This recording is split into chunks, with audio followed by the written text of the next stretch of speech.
डाकिया डाक लाया, डाकिया डाक लाया, डाक लाया, डाकिया डाक लाया, डाकिया डाक लाया, बारिश में नहाने जाके सुजा के दो आंड आया, डाकिया डाक लाया, डाकिया डाक लाया, ढाक लाया। आ, आ, हांड आया। तो मुझे लगा कि बोरिंग चल रहा है, डाकिया डाक लाया कितनी बार रिपीट करेगा बीच में, जब आंड आया। आ, आ, जबरदस्त भाई साहब, जबरदस्त। ये तो बहुत ही बढ़िया शायरी लगी मुझे। अच्छा, हमारे साथ मोमिन भाई आए हैं, ठीक है, आप बैठे रहिए, मैं उनको जरा सा लेता हूँ कुछ। नहीं सर, मैं चलता हूँ। आप अगर मौका लगे तो बीच में वो खोल लीजिएगा 5105, और नहीं नहीं, मैं आप बैठे, जाऊँ। आप बैठे, आप बैठे, चलो क्योंकि ठीक नहीं है, तो स्टेज स्टेज का वो बिगड़ जाएगा, है ना। ठीक है। अ, ठीक है, हाँ जी भाई। एहतसाम, मैं शायद, आई होप मैं नाम सही ले रहा हूँ। जी भाई, प्यारे भाई, कैसे हैं? राम जी। हम्म, जी मैं बिल्कुल ठीक हूँ, आई एम फाइन। आप कैसे हैं? जी मैं बिल्कुल बढ़िया। स्क्रीन पे स्वागत है आपका। किस मौजू पे बात करना चाहेंगे? जी जी जी, देखिए, बताइए। मैं आपको बात करना चाहूँगा कि हम्म, क़यामत की 7 निशानी पे। क्या क्या क्या, क़यामत की क्या? क़यामत की निशानियाँ पे। क़यामत की निशानी क्या है? जी, आज का मौजू क्या है? आपने कहा ना कि आप किस चीज़ में बात करना चाहेंगे, तो मैंने अपने मन से बताया। मैंने, अच्छा चलिए, ठीक है ठीक है ठीक है ठीक है ठीक है, चलिए कोई बात नहीं। तो क़यामत की निशानी तो भाई फिक्स नहीं है ना, वो तो बदलती रहती है।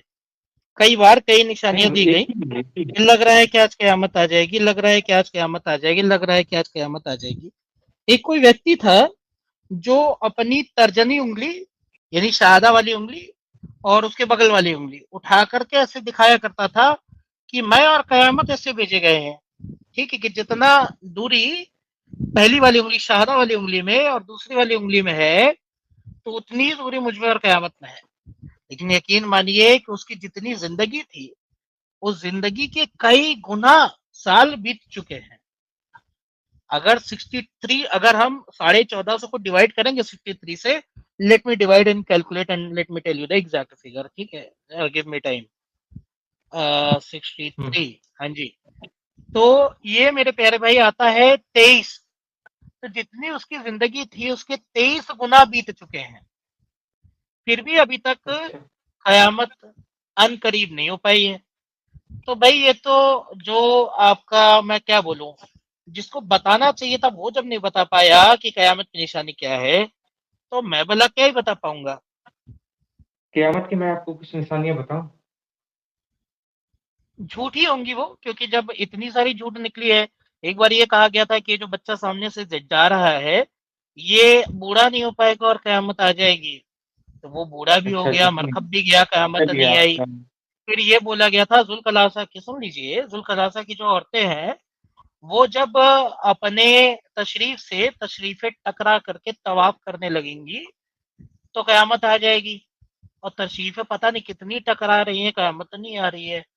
फिर ये कहा गया था कि क़यामत से पहले पहले जो इस्लाम नाम का जो दीन है, वो 2 मसाजिदों के बीच में सिमट के रह जाएगा। सही मुस्लिम की 146 में बात लिखी गई है। और वो अपने पहले टाइम की तरह रिवर्ट हो जाएगा और 2 मसाजिदों के बीच में सिमट के रह जाएगा, जैसे कि एक सांप अपने बिल में सिमट जाता है। वो भी नहीं हुआ, तो सही। क़यामत कैसे आएगी? हाँ जी, बताइए। बोल रहे और हाँ, सही एक है। बात और, एक बार क्या है कि सूर्य ग्रहण लगा था, सूर्य ग्रहण, a normal solar eclipse, a very common solar eclipse, a very generic kind of solar eclipse. लेकिन वो जिसकी जिंदगी में पहली बार लगा था, जिसने पहली बार देखा था, तो उसको लगा था कि अरे वाह, आज ही के दिन कयामत आ जाएगी। पसीने पसीने हो गए थे वो साहब। और अपने जो पूजा पद्धति की जो जगह है, वहां पे जा करके कई कई रकातों में अपनी पूजा पद्धति करने लगे थे। लेकिन उस दिन भी कयामत नहीं आई। So it has been falsified a number of times. Like हाँ, the prophecy of the day of judgment is the most falsified prophecy in the history of falsified prophecies. आगे बताइए, अब आपकी बारी। चलिए आपने बोल लिया फाइनली। जी, तो देखिए अब मेरी चांस है, मैं बोलता हूँ देखिए क़यामत की आपको कुछ निशानियाँ आपने लगता है सही से नहीं पढ़ा आई थिंक। पहले सुन लीजिए फिर बोलिएगा। क़यामत की निशानी क्या है? पहले ज़माने में ऊँची-ऊँची बिल्डिंग्स नहीं थी, लेकिन अब ऊँची-ऊँची बिल्डिंग्स बन रही है जगह-जगह पे। इंडिया में भी है सब जगह है लगभग दुनिया के। इवन पाकिस्तान जैसे चूतिए देश में भी है, मतलब गरीब कंट्री में भी है। तो देखिए बिल्डिंग जो है क़यामत की निशानी है। बिल्डिंग जो है बढ़े जा रहा है, उसका नंबर जो है इंक्रीज़ किए जा रहा है। 1000, 1200, 1500, 2000 जितनी बिल्डिंग बनेगी इतनी जल्दी क़यामत आएगी। पहला क़यामत का निशानी ये है एंड दूसरी एक क़यामत की काम करें निशानी है एहतसाम भाई, मैं आपको पूरी बात रखने दूंगा, लेकिन एक काम करते हैं, पॉइंट टू पॉइंट चलते हैं, ज्यादा बेटर रहेगा। वरना आप एक साथ 15 निशानियां बता देंगे, हो सकता है मैं एक आध भूल जाऊं बीच में। जो बिल्डिंग वाली बात है, जरा मुझको बताइएगा, इस समय सबसे ऊंची बिल्डिंग क्या उसी जगह पे नहीं है जहाँ पे सबसे ज्यादा मुसलमान रहते हैं शायद? नहीं, नहीं, सऊदी अरब में सबसे ज़्यादा मुसलमान नहीं है। अच्छा, कहाँ है फिर? इंडोनेशिया में है ना। अच्छा, इंडोनेशिया में है। ठीक है, लेकिन सऊदी अरब ही वो जगह नहीं है जहाँ पे इस्लाम आया था, इस्लाम नाफे इस्लाम की शुरुआत हुई थी। वहाँ के लोग को ज्यादा हाँ, जो है ओरिजिन है सऊदी। परहेजगार। अरे एक सेकंड, हाँ हाँ, वहाँ के लोग को ज्यादा परहेजगार नहीं होना चाहिए। बुर्ज खलीफा, बुर्ज अल अरब बना के बैठे हुए हैं। यूएई जी। हाँ, वहाँ के लोग को ज्यादा परहेजगार नहीं होना चाहिए कि भाई छोटे छोटे झुग्गे बना के रहो, क्योंकि ये तो कयामत की निशानियां है। तो वहाँ के लोगों अब ने सबसे झोपड़ी ऊंचे पे आप वाले क्यों आ टावर गए बना के इतना? रखे हुए हैं। हैं? अब झोपड़ी पे क्यों आ गए? 3 मंजिला बिल्डिंग बना दो, 4 मंजिला, 5 मंजिला होटल बना दो, मतलब अरे बिल्डिंग जो मेरे होता है। भाई, आपको बात ये तो नहीं समझ में आती है। अगर सब लोग 2 मंजिला बिल्डिंग बनाएंगे तो वो 2 मंजिला बिल्डिंग ही लिमिट हो जाएगी, ठीक है ना? तो इससे बढ़िया है कुछ मत बनाओ, कुछ मत बनाओ, सिर्फ जो है वो तंबू कनात लगा करके रहो। क्योंकि अगर किसी के पास और कोई बिल्डिंग नहीं है, किसी ने 1 मंजिला बिल्डिंग बना दी, वही सबसे ऊंची हो जाएगी। आपकी ऊंचाई का मैार ही तो नहीं है ना। आप जहां से ये बात पढ़ के बता रहे हैं, वहां ये नहीं लिखा हुआ है कि 120 मंजिलों वाली बिल्डिंग जिस दिन बनने लग जाएगी। There is no definitive measure to it. There is only की ऊंचा। ना व्हाट इज ऊंचा, व्हाट इज द हाईएस्ट? आज की डेट में बुर्ज अल अरब अगर हाईएस्ट है या बुर्ज खलीफा हाईएस्ट है, तो कल की डेट में उसको बौना करवाने वाली बिल्डिंग भी आ जाएगी जो उससे उससे भी 60 मंजिल ऊपर होगी। फिर आप कहेंगे अब आएगी कयामत, है ना? तो आज की डेट में जो सबसे ज्यादा ऊंची बिल्डिंग्स हैं, वो तो है ही उन जगहों पे जहां पे सबसे ज्यादा परहेजगार लोग होने चाहिए थे। तो उनको जाके रोकिए ना, अभी क्या कर रहे हो? कहाँ जी, गया तुम्हारा जी। तौहीद, कहाँ गया तुम्हारा अकीदा, कहाँ गया तुम्हारा ईमान? चलिए, आपका देखिए पहला पॉइंट मैंने आपका ध्वस्त नाम क्या किया। हुआ? अब अगला जी भाई, पहला पॉइंट मैंने मैं ध्वस्त सुनिए, सुनिए, रुक जाइए। पहला पॉइंट मैंने ध्वस्त किया आपका। अब दूसरे पॉइंट पे आ जाइए। हाँ, मेरा नाम इबलीस है। मैं एक छोटी-सी बात ऐड कर लेता हूँ प्लीज़, प्लीज़ 10 सेकंड। हाँ हाँ, बोलिए बोलिए बोलिए, आपका ही टाइम है। मैंने माइक म्यूट कर लिया अपना जी। जी, जी, जी। मैं बोलता हूँ देखिए, सबसे ऊँची बिल्डिंग दुनिया में जो है दुबई में है, बुर्ज खलीफा फर्स्ट पे है, सेकंड पे जो है कुआलालंपुर मलेशिया जो है, मलेशिया की कैपिटल है, वहाँ है। उसके बाद आप बिल्डिंग की लिस्ट देखिए, मैंने लिस्ट देखी है, मेरे पास डेटा है। उसके बाद शंघाई चाइना है, उसके बाद यूएसए है, उसके बाद यूरोप का देश है, मतलब 2-3 मुस्लिम कंट्री है, बस बाकी सब नॉन मुस्लिम है। तो वही मैं तो कह रहा हूँ गलत है, लेकिन मुस्लिम कंट्री 2-3 है, ऐसा नहीं है कि सारी मुस्लिम कंट्री ऐसी हो गई है। जी। मेरा होगी बात। मैं कुछ ऐड करूं? कौन कह रहा है? पैरोक्सिज्म। मार्शल भाई? नहीं नहीं, अच्छा, पैराक्सिज्म भाई, हाँ बोलिए बोलिए। मैं भाई साहब से कह रहा था कि इब्लीस ने इतनी अच्छी बात बताई और आपको बताने की कोशिश करी कि ये कयामत वयामत सब बेकार है, पर आप यहाँ आए थे उल्टी करने। तो आप बिल्डिंगों की ऊंचाइयां गिनवा रहे हैं। आप एक काम क्यों नहीं करते, एक अच्छा सा मौसम देखिए जिसपे बाकी लोगों को तकलीफ ना हो, और निकल लीजिए, कयामत तो आने ही वाली है। अब इंतजार क्या करना, है ना? जिसमें घर वालों को अच्छा मौसम हो, 20-22 डिग्री टेम्परेचर, आप निकल लीजिए, कयामत आने वाली है भाई। नहीं क्यों? नहीं, मैं एक मैंने सेकंड, क्या जरा मैं जरा एक सेकंड इनको दिखा देता हूँ कुछ। नहीं, जरा अजीब स्क्रीन बात है देखिएगा ना, आप। क्योंकि इन्होंने आपकी बात एक भी नहीं सुनी, जो जो आपको ये बताया। he was answering someone. He was answering to a cloud of his own unchanted emotions. जो इनके अंदर ओके। खुद के संशय हैं, वो उसको जवाब दे मलेशिया, रहे थे। कुआलालंपुर, शंघाई, सिंगापुर, बाकी मतलब 2-3 ही मैं आपके समय पे नहीं बोल रहा था ऐसा, एहतेशाम भाई। कम से कम इतनी तहजीब रखिए कि जब मेरा वक्त हो मुझे बोलने दीजिए। आपने जो भी जवाब दिया है उसमें मेरे सवाल का जवाब नहीं था। मेरा सवाल ये था कि ये आपके सामने ऊंची बिल्डिंगों की पूरी लिस्ट है, फेरिस्त है। इस फेरिस्त में ये जो आखिरी के 2 बिल्डिंग्स हैं, ये है ही अरब कंट्रीज के।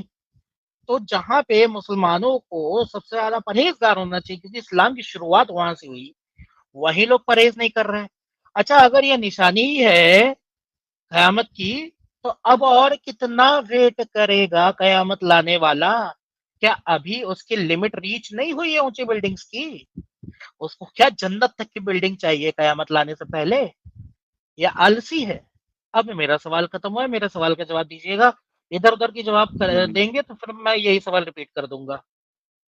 देखिए, मैं आपको इसका सिंपल सा ऑप्शन देता हूँ। देखिए, बिल्डिंग का सिलसिला कब से स्टार्ट हुआ था? आप ही बताइए। 18th सेंचुरी से आई थिंक, या 17th सेंचुरी के लास्ट से दुनिया में पहली बिल्डिंग बनी होगी, मतलब जहाँ तक मेरा मानना है।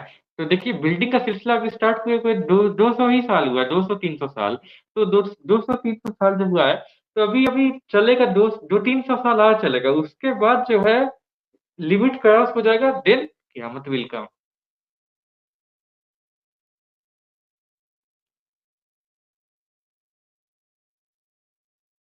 अच्छा, बोल लिया आपने? जी। बोल लिया आपने? ठीक है, बहुत प्यारे मेरे भाई। मुझको एक बात बताइएगा, ये आपको किसने कह दिया है कि पिछले 200 सालों में जो है टॉल बिल्डिंग्स का सिलसिला शुरू हुआ है? मैं आपको बताता हूँ कब से शुरू हुआ है। आपको मालूम है इजिप्ट का पिरामिड कब बना था? ये तो पिरामिड बिल्डिंग नहीं है ना? बिल्कुल बिल्डिंग है, मैन मेड बिल्डिंग है। क्यों नहीं है ये बिल्डिंग? पिरामिड तो लोग घूमने जाते हैं, मतलब ये, वो तो इजिप्ट का शान है। दुबई भी घूमने, अरे दुबई का ये जो है, ये भी घूमने ही जाते हैं। तो अच्छा, एक बात बताइए, बिल्डिंग बनाया दुबई तो में है है ना, तो दुनिया में हर जगह है, इवन बनाया इंडिया तो में है ना। बिल्डिंग है। मुंबई में आपको बिल्डिंग दिखेगी, ओ इंडिया हेलो, में सबसे ज्यादा ओ हेलो, बिल्डिंग ओ मुंबई हेलो, में है। ओ हेलो, ओ हेलो, ओ हेलो। जब आप किसी चीज से बात करते हैं ना, तो उसका जो सबसे ऊंचा मैार होता है उसको पकड़ के, उसकी लिमिट को पकड़ के बात करेंगे ना। सबसे ऊंची जी। बिल्डिंग आपके सामने फेरिस्ट मैंने रखी हुई है, आंखें खोल करके स्क्रीन की तरफ देख करके एक्टिव हो करके डिबेट कीजिए। जब मैं स्क्रीन पे कुछ दिखा रहा हूं, so I expect you to see that. सबसे ऊंची बिल्डिंग ही आपके अरब में है। अगर उसके बाद भी कयामत नहीं आ रही है, तो या तो कयामत लाने वाला झूठा है या आलसी है। आ जानी चाहिए थी अब तक ना, या वेट कर रहा है, यानी कि ये बिल्डिंग अभी भी उसके नजदीक ऊंची नहीं है, उसको और ऊंची चाहिए। और जो आप बात कह रहे देखिए, हैं, अगर आपकी बात सच में मान ये लीजिए, भी एक सुन लीजिए, निशान है ना सुन कि लीजिए, सुन लीजिए, सुन लीजिए, सुन लीजिए, अगर आपकी बात सच में मान ली जाए कि पिछले 200 सालों से बिल्डिंगें बनने लगी हैं, तो मैं कहूंगा लेट इट बी। इसका मतलब है कि जब से इंसानों को ये भरोसा हो गया, यकीन आ गया है कि कयामत कयामत सब फर्जी किस्से हैं, तब से वो डेवलपमेंट की तरफ सोच रहे हैं, और तब से बिल्डिंगें बनने लगी हैं, और वो बननी चाहिए और डेवलपमेंट होनी चाहिए। क्यों नहीं हो पाए डेवलपमेंट? 623 एडी में जब मोहम्मद साहब थे, क्यों उनको अलग अलग 9 हुजड़ों में रहना पड़ता था? वो हुजड़े मैंने देखे हैं, मैंने देखे गारे हीरा के आसपास के जो कस्बे थे वो मैंने देखे, उसकी फोटोज मैंने देखी है। ऐसा लगता था कि मतलब पता नहीं कितने गरीब और कितने कमजोर लोग हैं, जिनको कोई तरक्की वगैरह से कोई लेन देन नहीं है। अगर जहन्नुम या जन्नत का डर या लालच निकाल देने से डेवलपमेंट होती है, तो उसको निकाल बाहर करना चाहिए मेरे हिसाब से। तो आगे बताइए। चलिए, आपने बोल दिया। जी, मेरी बात खत्म देखिए, हुई। आप बोल रहे हैं बिल्डिंग को पकड़ के आप बैठ गए, ये बात आप बोलते हैं क़यामत क्यों नहीं है? अरे भाई, एक निशानी नहीं है, सब निशानी ना होगी। बस मान लो 5 है तो 3 हो गया, तो 2 बाकी है ना, आप नहीं समझे? मैं आपने थिंक 2 रह ये कहीं आपने ये कहीं मेंशन किया था कि सारी की सारी निशानियां पूरी हो जाएंगी तभी कयामत होगी? तो क़यामत की मल्टीपल निशानी होने का मतलब क्या है? ये कॉमन सेंस है सर। तो एक काम कीजिए, फिर जो निशानियां पूरी नहीं है उन पे बात कर लीजिए सीधे, क्योंकि फिर वही डिपेंडेंट फैक्टर है ना आपके नजदीक, जी। उन पे बात कर लीजिए खटाक से। जो दो पूरी नहीं हुई है आपके नजदीक उन पे बात कर लीजिए, मैं आपको बता देता हूँ कि वो भी पूरी हो चुकी है। हाँ। हम्म, जी, देखिए क़यामत के दिन क़यामत आने की एक और निशानी मैं आपको रखता हूँ। सोच रहा हूँ कौन-सी रखूँ, हम्म, 2 है दिमाग में। चलिए रखता हूँ एक। 10 सेकंड प्लीज़। हाँ बताइए। क़यामत के निशानी जो है एक और है, ये है कि हम्म, सूरज पश्चिम से निकलेगा। कभी नहीं पूरा होगा। चलिए खत्म होगी बात। कभी नहीं कैसे? पूरा होगा, नहीं हो सकता। अरे मतलब कभी ना कभी नहीं हो, होगा ही ना। अभी इतना रेडिएशन हुआ है, ग्लोबल कभी भी वार्मिंग, नहीं हो, सूरज का कभी भी नहीं डायरेक्शन होगा। पलट देगा। ग्लोबल ग्लोबल वार्मिंग से सूरज का डायरेक्शन नहीं पलटता मेरे भाई। मतलब सूडो साइंटिफिक बात कीजिए, लेकिन इतनी भी ना कीजिए कि आपकी बात सुन करके मैं तो अपनी हंसी रोक लूंगा, क्योंकि मैं एक मैच्योर पर्सन हूँ, लेकिन नीचे बैठे लोग शायद ना रोक पाएंगे। तो वो काम ना कीजिए भाई। ठीक है, सूडो साइंस अच्छी बात है, लेकिन सूडो साइंस इतनी भी अच्छी बात नहीं है कि आप इस तरीके से बात करें जी, कि जी। ग्लोबल वार्मिंग प्लीज़, से प्लीज़, सूरज का डायरेक्शन चेंज हो प्लीज़। जाएगा। हुँ। देखिए चाइना जो है ठीक है। आर्टिफ़िशियल सन बना लिया। चाइना ने नेचर को चैलेंज किया। तो देखिए, तो चाइना जो है मतलब इस मतलब कोई आदमी जो है नेचुरल चीज़ को इधर-उधर करेगा, वही आधी अधूरी बात पढ़ करके उसको पूरा करने की, अपने दिमाग में उसको एक्स्ट्रापोलेट करने की जो आदत है ना, इसी को फेक न्यूज क्या कहते हैं, प्रोपेगेंडा बोलते हैं। चाइना ने आर्टिफिशियल सन जो बनाया है, उसका कहने का तात्पर्य यह है कि उसने एक ऐसा पावर हाउस बनाया है जो सन की जितनी एनर्जी अर्थ पे आती है उतनी एनर्जी प्रोड्यूस कर सकता है। इट इज नॉट लाइक कि उसको कहीं पे वो जाकर के टांगेंगे या स्पेस पे लटकाएंगे, ऐसा कुछ करेंगे। It's not like that. It's a nuclear power plant which will fulfill the energy requirements for China or for its customers जो वो उनसे एक्सपोर्ट करेंगे उस एनर्जी को, इंपोर्ट करेंगे उस एनर्जी को। उनके लिए वो बहुत इजीली और बहुत एनर्जी एफिशिएंट तरीके से एनर्जी प्रोड्यूस कर पाएगा, और एनवायरमेंट फ्रेंडली होगा वो। क्योंकि जो एनवायरमेंट में आप फॉसिल फ्यूल्स बंद करते हैं, वो फॉसिल फ्यूल्स की जो फ्यूम्स निकलते हैं जो ग्लोबल वार्मिंग का कारण बनते हैं, वो चीजें नहीं होंगी, because it is completely nuclear and completely replenishable. That is the second sun, the artificial सन।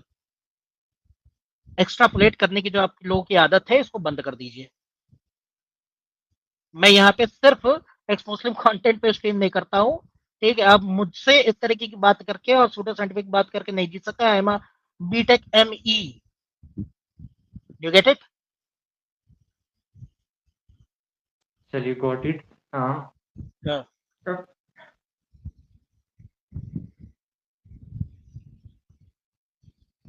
चलिए, आप चलिए आपको देखिए मैं एक हदीस दिखाता हूँ। एक हदीस मैं दिखाता हूँ जो कि आपके जिसमें कयामत के होने या ना होने का एक निशानी मैं आपको दिखाता हूँ। मुझको बताइए ये निशानी कब पूरी होगी। ठीक है, पढ़िए, आपके सामने है, मैं चाहूंगा आप पढ़े।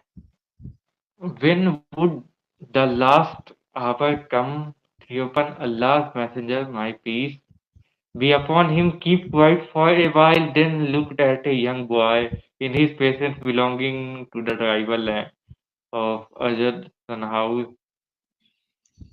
and said, if this boy lives, he would not go where he would till the last hour would come to you. Anas said that this young boy was. नीचे कीजिए, नीचे कीजिए। नीचे एक कर दूं? लाइन छुप है, एक लाइन छुप गया। हाँ हाँ, कर दिया कर दिया।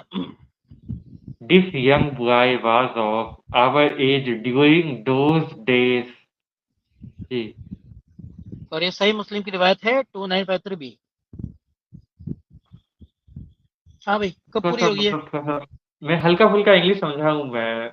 इंग्लिश सीख रहा हूँ वैसे, पूरा क्लियर नहीं हुआ है। थोड़ा-सा आप हेल्प कीजिए प्लीज़। उर्दू चाहिए? अ, हिंदी दिखा दीजिए। ओके, ठीक है। हिंदी तो फिर मुझे आपको अलग से ट्रांसलेट करके दिखानी पड़ेगी, लेकिन मैं दिखाता हूँ आपको, कोई मुश्किल नहीं है।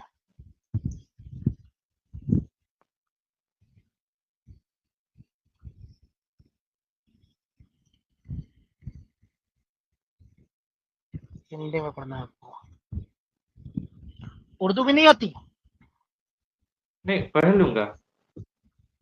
चलिए अच्छा, उर्दू ही पढ़ने दिखा दो, चलिए कोई बात नहीं है। चलिए कोई बात नहीं, हिंदी अब आ गई है। चलिए वही मेरे में दिखा। एक्चुअली मार्क नहीं थे। लीजिए पढ़ लीजिए, आपके सामने हिंदी है इसी की।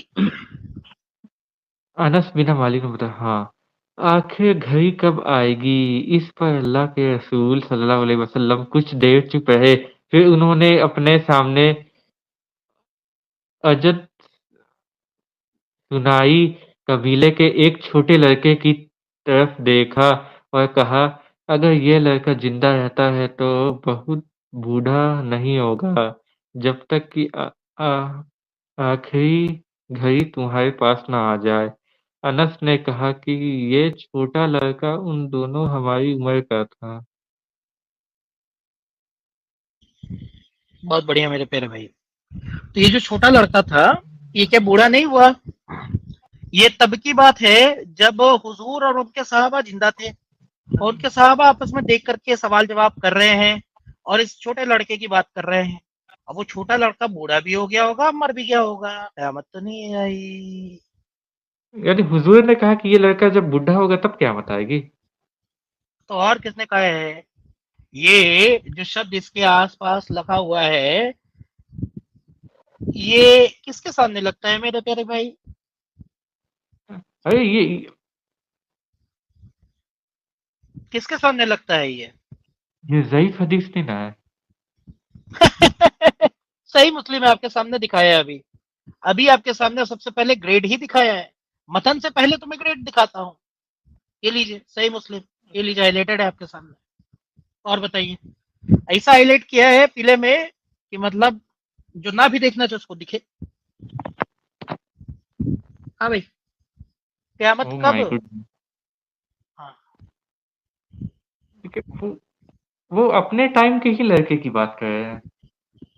अरे नहीं भाई, मेरे बगल वाले लड़के की बात कर रहे हैं। कैसी बात पूछ रहे हैं भाई साहब आप? हाँ एहतशाम भाई, मैंने आपसे कहा ना कि आप करिए बातें, लेकिन कम से कम जहाँ इंटेलेक्चुअली ऑनेस्ट होना है वहाँ इंटेलेक्चुअली ऑनेस्ट हो जाइए प्यारे भाई। देखिए, लेकिन ये क़यामत की निशानी में ये नहीं है। अब है तो, अब है तो, लिखा तो है, लिखा तो है, वही इंसान कह रहा है। और वो इंसान एक और बात कह रहा है, वो भी आपको दिखा देता हूँ, आपको मजा आ जाएगा देख करके। ये लीजिए भाई, पढ़िए इसको, पढ़िए इसको, पढ़िए Allah जरा इसको, Messenger इसको। said, the armor will not be established till the buttocks of the women of the tribe of Duas move while going, and Dahi al-Khalsa was the ideal of the Duas tribe, which they used to worship in the pre-Islamic period of ignorance. हाँ जी, आपको इसका भी हिंदी या उर्दू में चाहिए? थोड़ा सा चाहिए मेरा प्यारा भाई? समझाओ।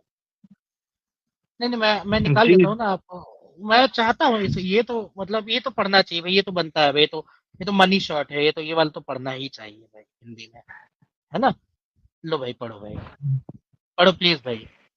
अल्लाह के रसूल ने कहा, क़यामत तब तक नहीं आएगी जब तक दोष जनजती जन्नती जनजाति की महिलाओं को नितंब जी अल खलासा के चक्कर में खलासा के चक्कर लगाते समय हिलाते नहीं है।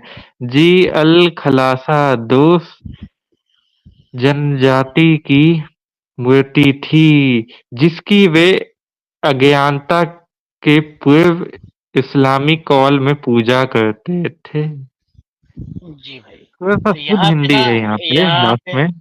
मैं जी, आपके जी। लिए एकदम अशुद्ध हिंदी ले आता हूँ, जिसको आपको भी पढ़ के मजा आए और मेरे जो नाजरीन नीचे बैठे हैं उनको भी पढ़ के मजा आए।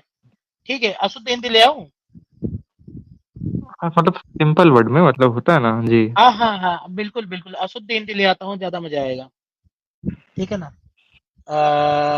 एक मिनट।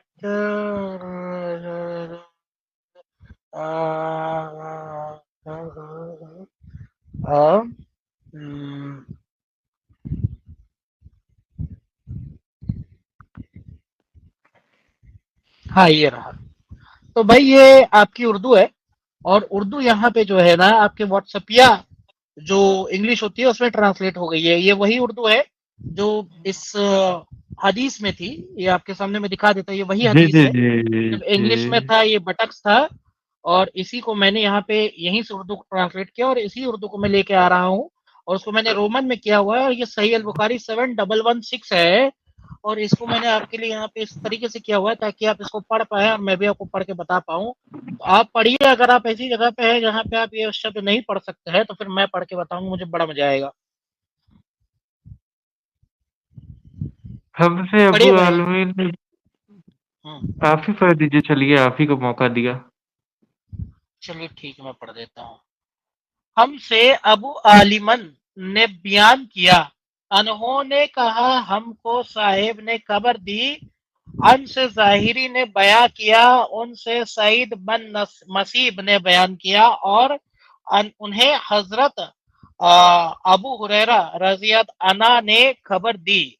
कहा रसूल अली वसल्लम, मतलब ये आपके रसूल की बात हो रही है, ने फरमाया कयामत कायम नहीं होगी, कयामत कायम नहीं होगी यहाँ तक के कबीला दोस की औरतों का जुल खलासा का तवाफ करते हुए चूतड़ से चूतड़ छिल ना जाए या छिलेगा। और जुल खलासा कबीला दौस का बुत था, जिसको वहां जमाना जहलियत में पूजा करते थे। तो जुल खलासा की औरतों के बटक से आपस में रगड़ा के जब छिलने लगेंगी तो कयामत आ जाएगी। न जुल खलासा बचा, न वो दाऊस की औरतें बची, और न उनके चूतड़ बचे, लेकिन कयामत नहीं है। अभी क्या करने का? हाँ, अच्छा। हम्म, मैं जुल हाँ जी खलासा भाई। ना हो गया, शकीरा हो गई है इब्लिस भाई। कौन बोल रहा है? अच्छा, पैराक्सिज्म भाई बोल रहा है। हाँ जी मेरे भाई, को ऐसे ही एकदम कुछ से है। गाना याद आ गया, शकीरा शकीरा। बड़े रसिक आदमी थे भाई। देखिए देखिए, मैं इब्लिस भाई, हेलो। मैं ये हदीस को हाँ जाके जी, चेक करूंगा फर्स्ट ऑफ ऑल, लेकिन प्लीज मैं चेक एक और कीजिए। लास्ट। जी जी जी, मैं जरूर चेक करूंगा। ये हदीस पे दिखाई तो मैंने उसका स्क्रीनशॉट लिया था, इसका भी ले लेता हूँ जी। जी, मैं आपसे बस एक और बात पूछना चाहता हूँ। जैसे बिल्डिंग ऑफ सूरज में आपने मुझे बीट किया, वैसे मैं एक और निशानी रखूंगा जी। बताइए। जी, मेरा एक और निशानी है कि क़यामत आने की निशानी ये है कि जैसे पहले, आप नहीं जानते, पहले ज़माने में लोग 120 साल, 130 साल जीते थे। आज कितना साल जीते? 70-50 साल। और कम होगा लाइफ आदमी का, और कम होगा 50-40। तो ये क़यामत की निशानी नहीं होगी? मेरे प्यारे भाई, चलिए आपको यहीं पे खत्म कर देते हैं। हजरत उमर की, हजरत अली की, हजरत मोहम्मद की और हजरत आयशा की जरा उम्र बताइएगा, जिस उम्र में उन्होंने वफात पाई।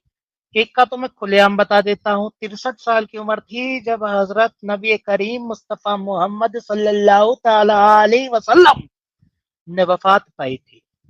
आज की डेट में इंसान, आप खुद कह रहे हैं, 70 साल 80 साल जी जाता है, अगर उसने हेल्दी लाइफ स्टाइल इस्तेमाल की हुई है, अगर उसने बहुत ज्यादा कोलेस्ट्रॉल नहीं खा लिया है मांस खा खा करके, अगर उसने बहुत ज्यादा सिगरेट या नशा नहीं किया है, अगर उसने जिम वगैरह किया है, कसरत करी हुई है, और अगर वो अपने मिनरल्स और विटामिन की खुराक ठीक ठाक तरीके से ले रहा है, तो वो एक 70-80 साल की अच्छी जिंदगी जी जाता है।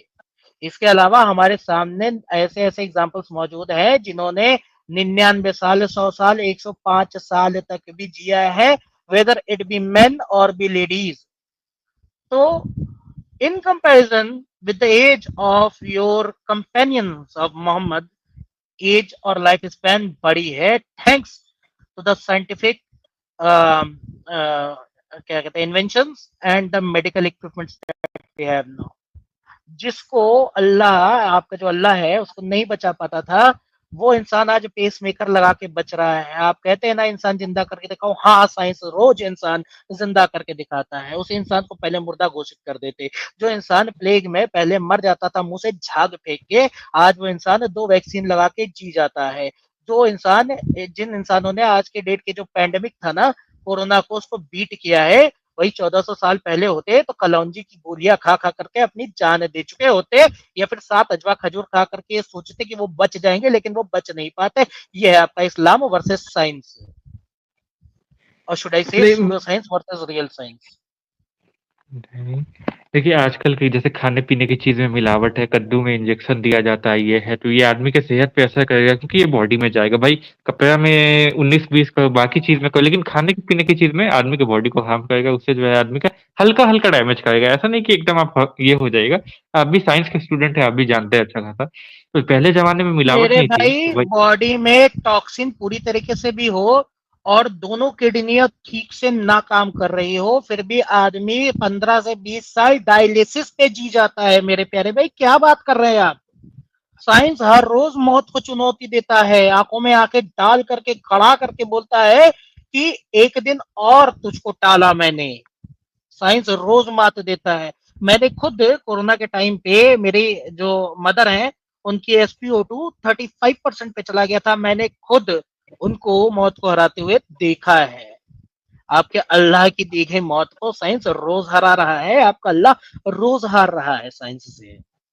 हाँ, एक डिटोरिएशन तो है ही है, उस पर अभी तक साइंस ने विजय हासिल नहीं की है कि एकदम सेल रीजनरेट होने लगे, रिप्लेनिश होने लगे, stem cell technology and this and that.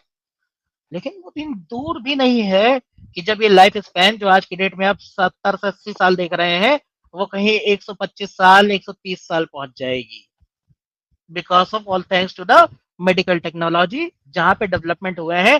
किसी 1400 साल 1450 साल पुरानी किताबों के हिसाब से चल के 7 अजवा खजूर और काले कलौंजी के दानों पे टिका नहीं गया है। यह अल्लाह की शिफा पे यकीन नहीं रखा गया है, वरना जहां तक हम पहुंचे वहां तक भी नहीं पहुंच पाते।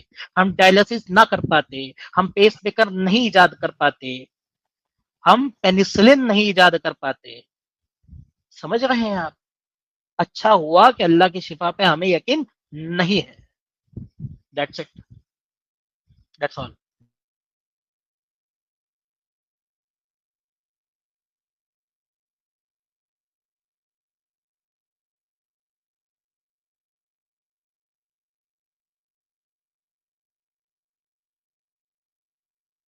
आप पोल्यूशन की बात करते हैं, आपके एक हजरत साहब जो थे, पोस्टमैन डाकिया साहब, उन्होंने तो शिफा इस बात में बताई थी कि अगर चाय में मक्खी गिर जाए तो उसे वापस चूस लो, क्योंकि उसके एक पर में बीमारी है, दूसरे पर में शिफा है।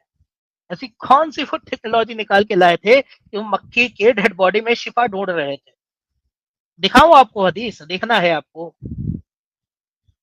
मक्खी चूस करके मेडिकल इलाज कर रहे थे, मेडिकल साइंस दिखा रहे थे। ये आपका इस्लाम का साइंस है।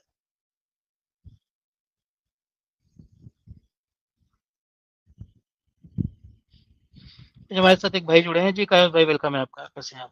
अच्छा, मार्शल भाई अ, आपका भी वेलकम है यार, बातचीत चल रही थी तो वेलकम नहीं कर पाया मैं। बहुत बहुत शुक्रिया जुड़ने के लिए, कैसे हैं आप?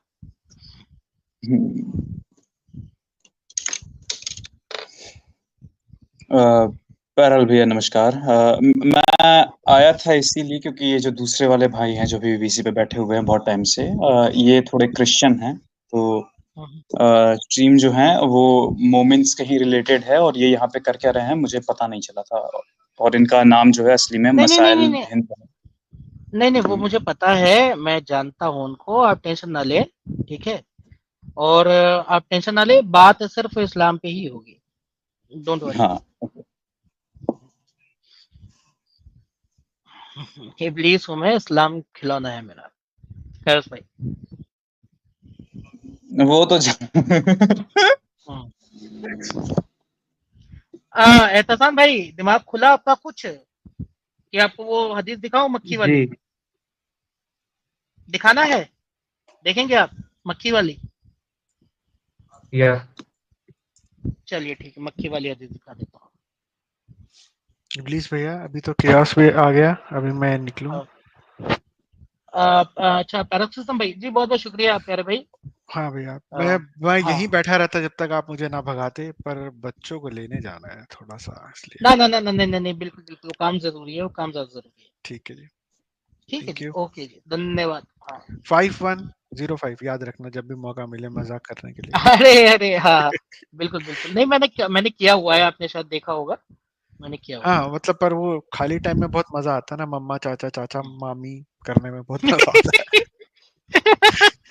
बात तो सही है। वो यार लिटरली माँ बेड़े करती है, वो दिमाग की भी है ना। ठीक या, है। ठीक है, अच्छा, ठीक है पैरोक्सिज्म भाई। Thank you. और आपके कमेंट्स में पढ़ता हूँ, कमेंट्स आप किया कीजिए बिल्कुल से। ठीक है। ठीक है, थैंक यू, बिल्कुल। ठीक जी है इब्लिस भाई, जी, मैं प्यारे भाई। मैं भी चलूंगा 1 मिनट में, 1 मिनट में जाऊंगा, लेकिन एक छोटा सा साइंस का सवाल है, मैं आपसे पूछ लेता हूँ प्लीज। बताइए। जी, जैसे आपने कहा कि कोई आदमी 80 साल जी जाता है, 70 साल 75 साल, उसने अगर अच्छी लाइफ स्टाइल अपना सब कुछ ध्यान रखा है, हेल्दी फूड लिया है ना। पहले आप मेरे प्यारे भाई इसको तो पढ़ लीजिए जो मैंने आपके सामने पेश किए है, 3320। हाँ तो ठीक है, मैं इसको पढ़ लेता हूँ पहले, ठीक है, फिर मैं सेलेक्ट सवाल कंप्लीट करूंगा। तो prophet said if a house fly falls in the drink of any one of you, he should dip in the drink and take it out, for one its wing has a disease and other has the cure of the disease। तो last वाला line समझ में नहीं आया। Take it out for one. मक्खी के ये कह रहे हैं कि मक्खी के, जैसे कि अगर आप उसको डाइसेक्ट करें, ठीक है, तो जो उसका लेफ्ट वाला पर होगा उसमें बीमारी होती है, बैक्टीरिया होता है। उसको जो राइट वाला पर है, या वाइस वर्सा, तो एक पर में जो है बीमारी होती है और दूसरे पर में जो है उसी बीमारी की दवा होती है। ये कहना था एक साहब का, जिसके आगे सल्लल्लाहु अलैहि वसल्लम लगता है। तो भाई यकीन है आपको इस बात पे? इस तरीके से जिएंगे, इस तरीके से उनकी जिंदगी जो है 100 साल की होती थी, लगता है आपको? है ये मक्खी चूस चूस के, गंदी मक्खी, जो सुबह जो है, जो ट्रेन के वो स्टेशन के पटरी पे बैठते हैं ना, ट्रेन की पटरी पे, उनके प्रसाद पे जो मक्खी जो है भिन भिनाती है, वो उस पे उसको चूस के। चूसते थे। यही तो लिखा हुआ है। If a housefly falls in the drink of any one of you, he should dip it in the drink and take it out। ठीक है, और उसको फिर चूस लेते थे उसको, और उसमें डुबो दिया ना, जो ड्रिंक है उसी में अगर थोड़ा सा गिर गया तो उसको पूरा डुबो दिया उसी ड्रिंक में, ठीक है, ताकि और अच्छे से उसके ऊपर जो बैक्टीरिया वगैरह वो सब मिल जाए। ये हरकत थी ये 63 साल की जिंदगी वाले की। और इसके कयामत के प्रोफेसीज पे आप यकीन रखते हैं, ऐसे इंसान के?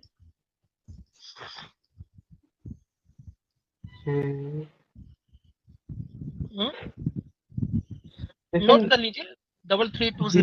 जी मैं नोट कर लिया हूँ, आई नोटेड।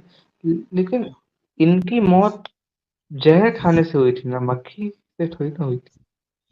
मक्खी से नहीं हुई थी, लेकिन हरकतें इनकी इस तरीके की थी।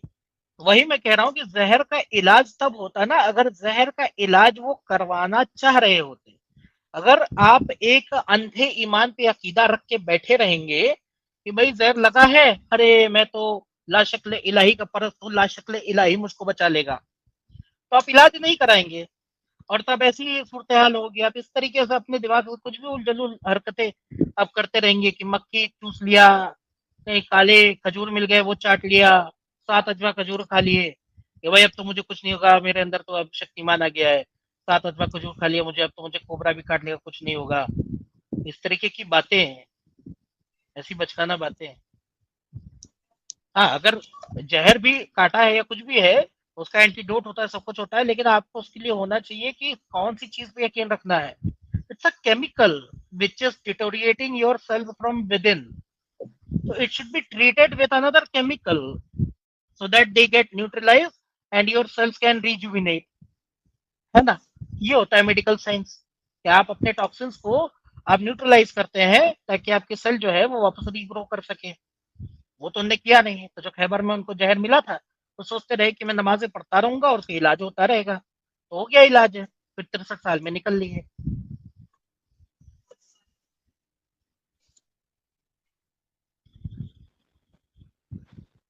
जी जी मैं आपकी बात समझता हूँ, एक एक बात में तो पॉइंट है यार,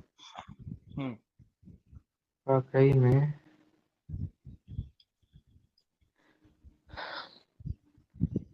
और आप मुझसे चाहते हैं कि इस आदमी के कहे हुए क्या कहते हैं आपके so called day of judgement के प्रोफेसीज पे मैं यकीन रखूं। एक और रखकर दिखा देता हूँ आपको। आप आपके घर पे कमोड है भाई साहब? ऐसा है शशांत भाई? कीबोर्ड? कमोड कमोड जिसे पॉटी करते हैं। नहीं नहीं। अरे तो कहीं तो पॉटी करते होंगे आप। कमोड नहीं, वॉशरूम ना। हाँ हाँ वही तो। अरे तो वो होगा ना जिसपे आप दो पैर रख के बैठते होंगे, करते होंगे। नहीं नहीं, मतलब दोनों टाइप का है। हाँ ठीक, बहुत अच्छी बात है। तो वो उसको लोग हार्पिक वगैरह से धुलते भी, साफ भी करते हैं। तो आपने अक्सर देखा होगा जो लोग साफ रखते हैं उनके घर पे उसमें पानी ट्रांसपेरेंट दिख रहा होता है ना? हम्म। क्या अगर कोई आदमी ये कहे कि इस पानी से वजू किया जा सकता है, आप कहेंगे कि उस आदमी का दिमाग ठिकाने पे है? नहीं, ये तो सही नहीं है। कुछ जिसको कहते हैं कि जुनूनी बात है ना ये। कुछ कुछ हम्म, मजनू पने वाली बात है ना ये। जी। गलत कह रहा हूँ? नहीं, सही कह रहे हैं। ध्यान रखिएगा इस बात को कि जिस पानी में टट्टी वगैरह पड़ी हो उस पानी से अगर कोई वजू करने का जिक्र फरमा रहा हो तो आपने उसको मजनून कहा है, पागल कहा है। ठीक है? जी। और जरा आप इसको पढ़ लीजिए जो आपके सामने आप स्क्रीन पे आई है। I hear that the people ask the Prophet of Allah, water is brought for the well to Buddha. बुदा बुदा बुदा खुदा। एक जगह का नाम था। So Buddha. It is a well in which dead dogs, menstrual clothes, and excrement of people are thrown. The messenger of Allah एक्सक्रीमेंट replied, एक्सक्रीमेंट अब dead dogs आप समझ गए होंगे, मरे हुए कुत्तों की सड़ी हुई लाशें। मेंस्ट्रुअल जी। क्लोथ्स यानी कि हैज के कपड़े, जो माहवारी के कपड़े होते हैं। महामारी नहीं कह रहा, माहवारी कह रहा हूँ। जो एक औरत को वो होता है ना 5 दिन का, हाँ आप हाँ। समझ रहे होंगे, पीरियड्स, उसके कपड़े। जी जी। और एक्सक्रीमेंट ऑफ पीपल का मतलब होता है इंसान के मलमूत्र, इंसान की टट्टियां। हाँ समझ रहे हैं? वो पड़े हाँ। रहते थे। तो कमोड में भी तो आप टट्टी करते हैं ना, तो वो पड़े रहते हम्म, थे। और वो पानी लाया जाता था किसके लिए? पोस्टमैन, सॉरी, रसूलुल्लाह साहब के लिए, वजू करने के लिए। और रसूलुल्लाह साहब उससे वजू किया करते थे।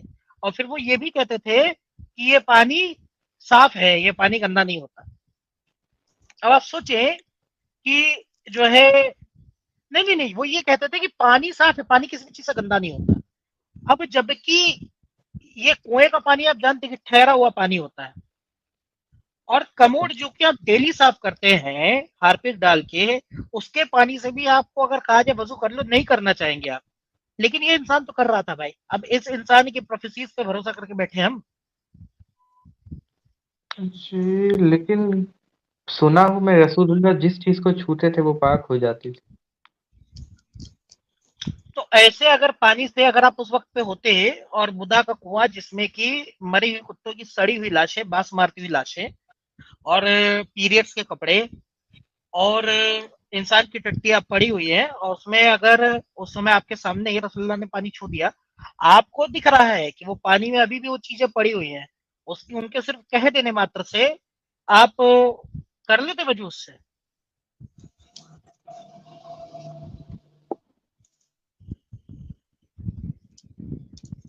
लॉजिक है इस बात में?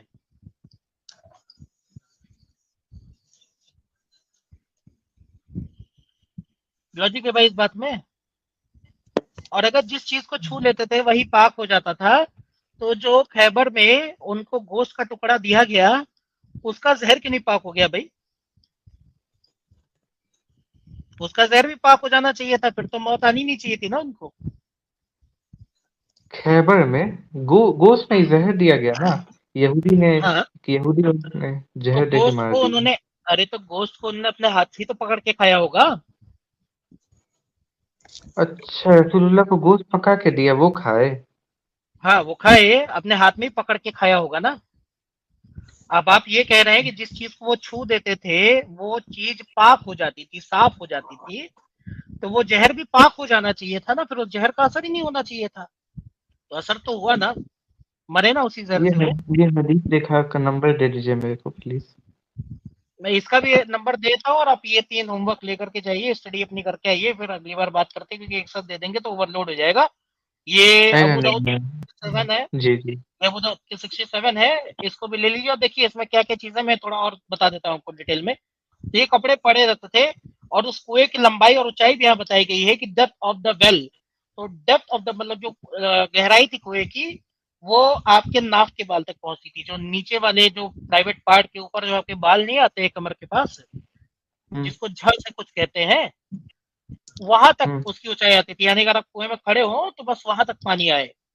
और ये तब आता था जब पानी ज्यादा होता था, और अगर पानी कम हो तो below the private part of the body. Private part किसको कहते हैं? जो आप यानी समझ रहे हैं ना, जिससे रिप्रोडक्टिव ऑर्गन जो होता है आपका, ठीक है, तो उसके नीचे तक पानी आता था अगर पानी कम हो तो। यानी कि लेवल लगभग लगभग उतना ही रहता था, आप समझ रहे होंगे, 6 इंच ऊपर 6 इंच नीचे। जी जी ठीक जी है। जी, मैं आपकी हाँ। सब बात समझ रहा हूँ। और और उसकी जो चौड़ाई थी वो 6 क्यूबिट थी। 6 क्यूबिट मतलब यूं समझ ले आप कि कुछ 8 8 8.5 9 फीट ऐसे कुछ था। ठीक है, इतनी उस कुएं की चौड़ाई थी। अब इतने ही पानी में, इतने मतलब ये आप वॉल्यूम निकाल सकते हैं इस पानी का। इस पानी में मरे हुए कुत्तों की लाशें और टट्टियां और ये सब पड़े हुए हैं और उस पानी से ये वजू कर रहे हैं। और जो पूछने गया था वो ये भी कह रहा है कि जो पानी था ना उसका, उस पानी का रंग चेंज हो चुका था, यानी कि मटमैला हो चुका था। यानी कि जो टट्टियां वगैरह थी वो घुल चुकी हुई थी उसमें, फिर भी उससे आपके रसूलुल्लाह साहब वजू किया करते थे।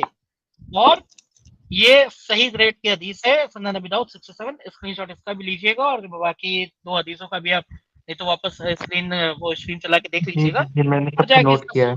जवाब लेके आइए। हाँ। जी जी, मैं आपसे अलविदा लेता हूँ, लेकिन मैं एक बात पूछना भूल गया था आपने। जी, मैं जल्दी से खत्म बताइए करता हूँ प्लीज। जी, क्या देखिए बताइए। देखिए, कोई आदमी जो है भाई, कोई आदमी जो है जो नशा करता है, सिगरेट पीता है, दारू पीता है, तो भाई मतलब उसकी लाइफ कम होगी या फिर उसकी लाइफ कम होगी? लाइफ मतलब उसकी लाइफ की एज कम होगी जो मांसाहारी है। दोनों में से किसकी कम होनी चाहिए? दोनों पे डिटोरिएट होता है भाई, अति किसी भी चीज की अच्छी नहीं है।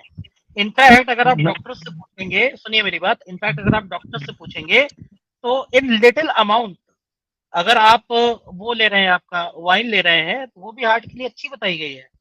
मेरा कॉल नहीं है, डॉक्टर्स का कॉल है। ठीक है। लेकिन सिगरेट की डिपेंड बात कीजिए, करता है। सिगरेट गांजा। हाँ, मैं दोनों की बात कर लेता हूँ। तो हर चीज में अगर आप अति कर रहे हैं, अगर आप मांस भी अति कर रहे हैं ना खाने में, डिटोरिएट करता है, क्योंकि वो आपको कोलेस्ट्रॉल बढ़ाता है। आपकी जो धमनियां होती हैं, जो वेन्स होती है आपकी, जो खून पहुंचाती है आपके हार्ट से, जो डायरेक्ट जुड़ी होती है, उसमें चर्बी जमने लगती है और फिर ब्लड प्रेशर आपका हाई होने लगता है। और उस वजह से आपको कार्डियक अरेस्ट हो सकता है, दिल की धड़कन रुक सकती है। सिगरेट की आप बात करते हैं, आपका फेफड़ा सड़ सकता है, आपका जो है उसकी वजह से भी आपका जो ब्लड प्रेशर है वो ऊपर नीचे हो सकता है। सारी चीजें खराब है। सारी ऐसी कोई भी चीज जो फॉरेन है वो खराब है आपकी बॉडी के लिए। मांस हो, सिगरेट हो, गांजा हो, वाइन हो, अगर अति मात्रा में करेंगे हर चीज खराब है।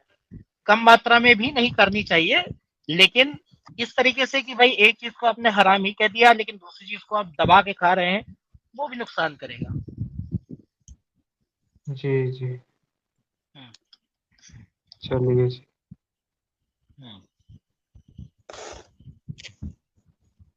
चलिए, थैंक यू सो मच। आपसे बात करके अच्छा लगा। Nice to talk to you. Hmm.